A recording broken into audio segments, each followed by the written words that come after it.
Right, we're looking at Unit 10 in the Mount Graded Biblical Reader. Your assignments are spelled out in both the syllabus and in the PowerPoint, so you want to check those, but let me simply review them.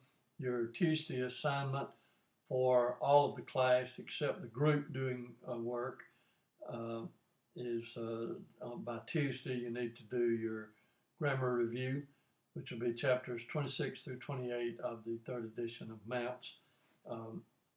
If you're using some other grammar, then what you'll look for is participles.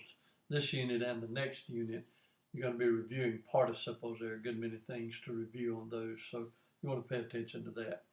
Also on Tuesday night, you need to have your translation in by midnight, and it is on Acts chapter 2, verses 22 through 36.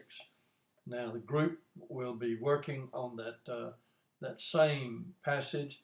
The group will collaborate and turn in one project, which will include translation, phrasing, exegesis, sermon outline, and that's due by Friday night. But the individual study the translation is due by Tuesday night, and then by Saturday night you'll need to turn in the phrasing, exegesis, and sermon outline for that passage in Acts. Remember also, if you're not in the group, that you also need to do an evaluation of the group report, which is due on Friday night, and your evaluation of it is due on Saturday night, so you want to take a look at that. Your quiz assignment, incidentally, this is the next to the last quiz. You're getting close to the end of that, but it covers the words entrenchered from hupomeno to prolego. So that quiz is due. It's online and it's due by Wednesday at midnight. So that covers your assignments. Just be sure to stay up with those. We're going to be hopefully, have a little bit of catch-up time toward the end of the semester, but you also do need to make sure you're staying up on that. So let's take a look at the passage for just a moment, just very briefly. It's a very familiar passage. I just have some suggestions for you in dealing with that this time. First of all, I would encourage you to note some Mounts things, the notes in the Graded Biblical Reader, particularly the grammar notes on verses 33, 39, 41, and 43. I think that's really an interesting conclusion that he comes to on verse 39. So you will want to note that. Also note what he points out to you on verse 47, and I would encourage you to follow his suggestion there and look in those other places and make that comparison. In fact, what he's talking about is looking at the differences that sometimes appear in the Gospels, and so I wanted to talk to you about. Encourage you to look at the crucifixion account in a synopsis of the gospel. It's also called harmony or gospel parallels. There are many of them around, but if you could get one that includes not only the synoptic gospels, Matthew, Mark, and Luke, but also John, I think you would see some really interesting things in the way these writers covered the crucifixion and what they have to say about it. So I really encourage you to do that. It'd be take a little extra time, but I think it would help you to understand this passage a great deal better, especially as you go to do the exegesis on it. Luke specifically gives us three sayings of Jesus here. Father, forgive them, for they know not what they do.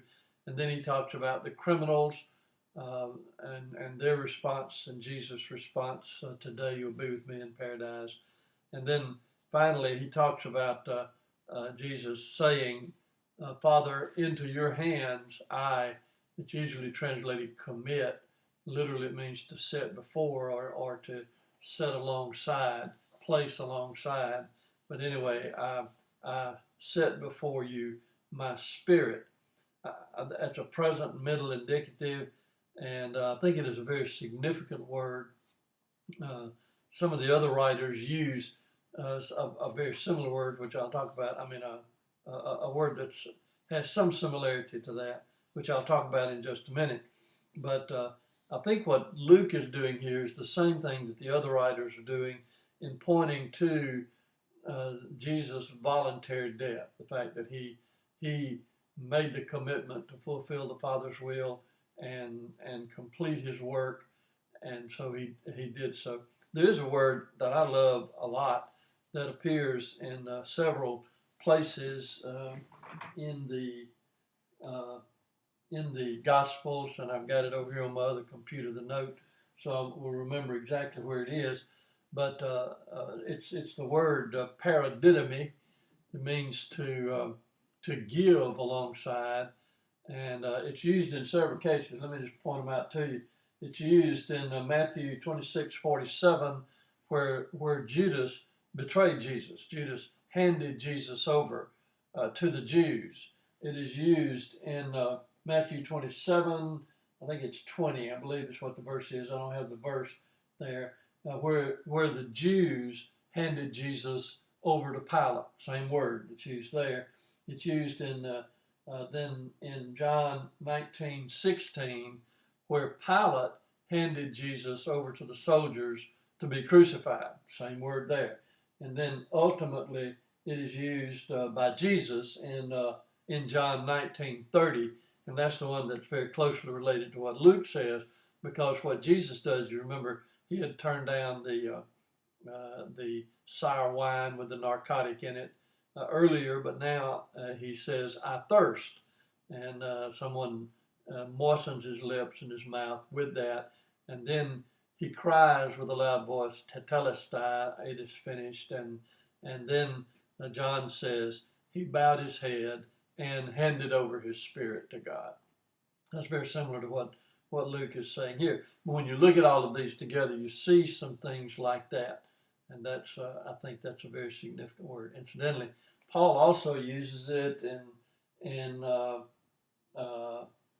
I've forgotten exactly where it is, but in one of his letters, he says that ultimately Jesus will hand over the kingdom to God, and he uses that same word there. So it's a very significant word. Just thought I would pass along a little lanyard there, but hopefully it will encourage you to look at the synopsis and compare some of the sayings and some of the words that the gospel writers use as they tell this very, very important story.